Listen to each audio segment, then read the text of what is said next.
DIY immortalization. Take amazing self-portraits no matter what camera you have. You'll live on Instagram forever.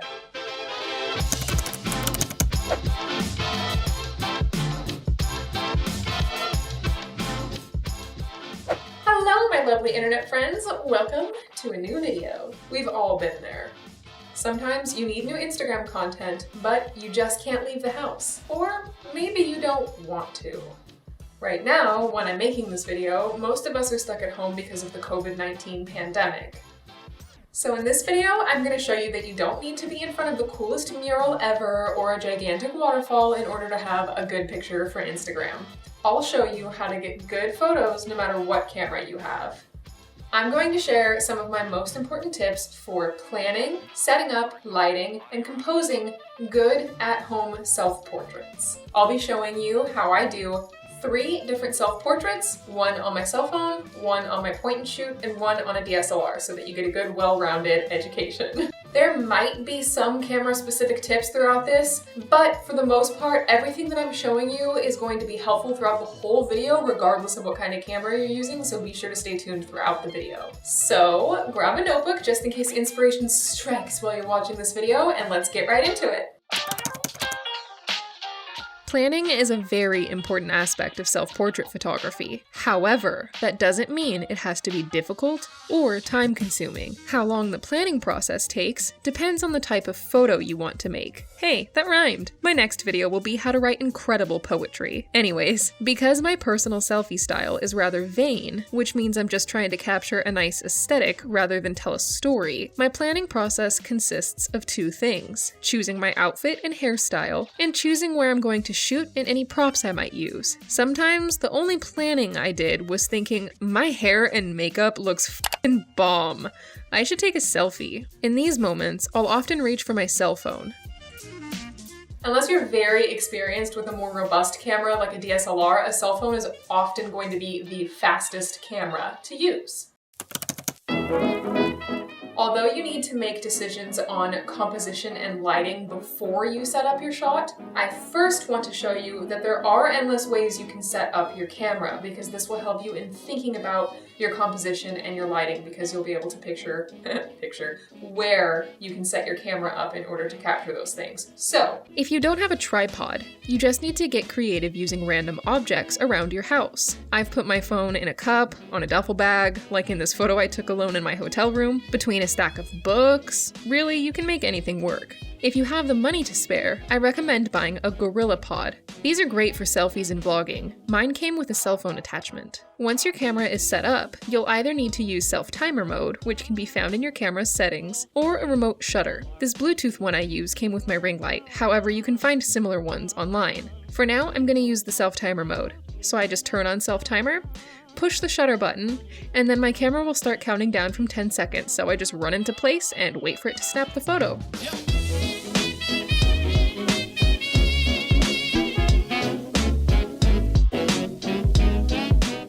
Here's the first set of photos.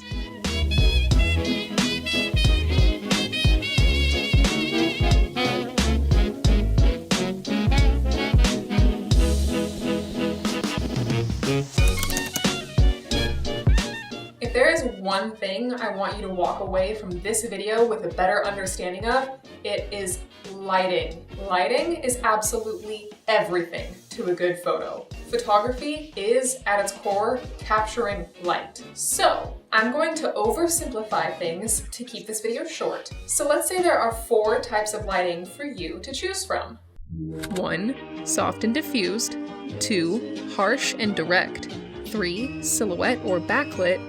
4. Dramatic and moody. Let's break those down. Soft, diffused, even lighting. This kind of lighting is the most flattering for headshots, glamour shots, and portraits in general. The light is evenly spread out and there are no harsh shadows. You can achieve this look inside your house by taking your photo facing a window that has indirect sunlight coming through.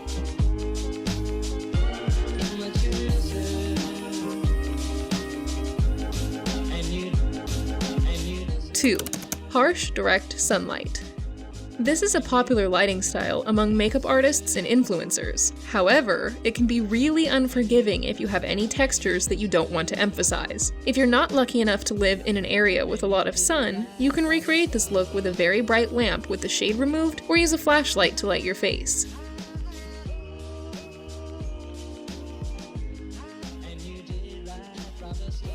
3. Silhouette. This is when the light is behind you, making you almost or entirely dark. This look is achieved through the use of backlighting. To do this at home, instead of facing a window like we did earlier, turn around and keep the light behind you. You can use a large window or other big light source as your background.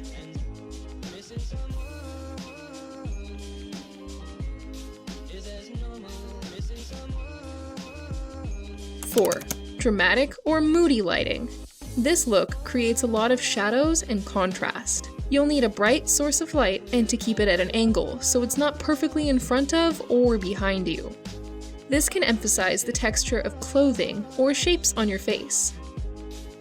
Regardless of which lighting style you choose for your selfie, keep in mind that you should avoid your whites ever being too bright. That is a surefire way to ruin the quality of a photo.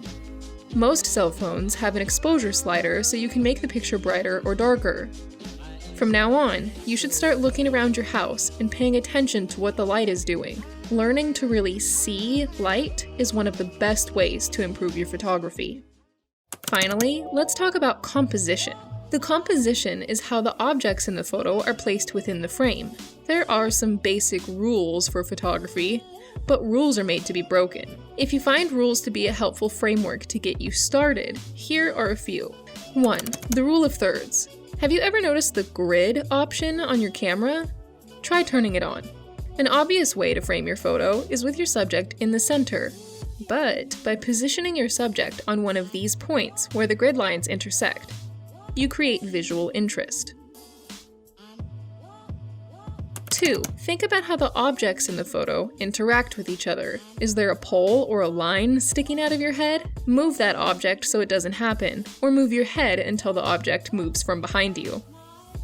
Don't be afraid to move things around your house to get the best composition. You can always put your furniture back when you're done.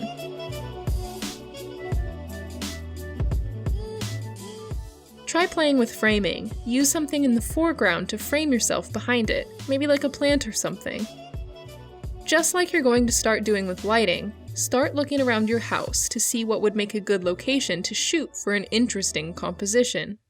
When you break this process down, it's really just about choices. You have to choose what outfit to wear, how to set up your camera, what kind of lighting you want, and what your composition will be. So just make those decisions, keeping these tips in mind, and you'll end up with some pretty good Instagram content. Okay guys, if there's anything that you saw in this video that you want me to go more in depth about, please just leave a comment down below and I would be happy to make another video answering your questions. I'm working on one all about posing, so if you want to see that one, be sure to hit the subscribe button down below. I would love to have you be one of my lovely internet friends. And do me a favor and leave a comment down below. I really like talking with you guys. If this video helped you out at all, please give it a big thumbs up, hit the like button. It really makes a difference for the algorithm to show my video to more people on YouTube. I hope that you and your loved ones are safe and at home during this time. And I can't wait to see the selfies you guys take. If you post any of them on Instagram, be sure to tag me. It's taylor.to.you, Taylor to you. So I'm gonna go. Love you guys. Bye. I have